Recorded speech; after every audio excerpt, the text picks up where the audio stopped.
Tôi chọn sống lương thiện, nhưng không đồng nghĩa với yếu đuối. Tôi chọn sống lương thiện, không phải vì tôi ngu ngốc, càng không phải vì tôi dễ bị bắt nạt. Tôi lương thiện vì tôi hiểu rằng cuộc đời này vốn đã đủ những đau thương, những lọc lừa, nên tôi không muốn góp thêm vào đó. Tôi chọn cách đối xử với mọi người bằng chân thành, bởi tôi tin rằng dù thế giới có thay đổi thế nào, thì nhân cách vẫn là thứ định nghĩa con người.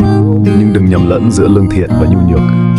Tôi không dễ dàng cúi đầu trước sự bất công, cũng không im lặng trước những điều sai trái. Tôi có thể nhẫn nhịn, nhưng không có nghĩa là tôi chấp nhận để ai muốn làm gì thì làm. Lòng tốt của tôi có giới hạn, và một khi bị chạm đến, tôi sẽ không ngại đáp trả.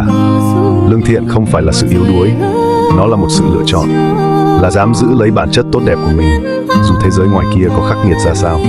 Nhưng nếu ai đó xem lòng tốt là sự mềm yếu, xem sự nhẫn nhịn là điều có thể lợi dụng, thì họ đã sai rồi. Vì tôi lương thiện, nhưng không dễ bị bắt nạt.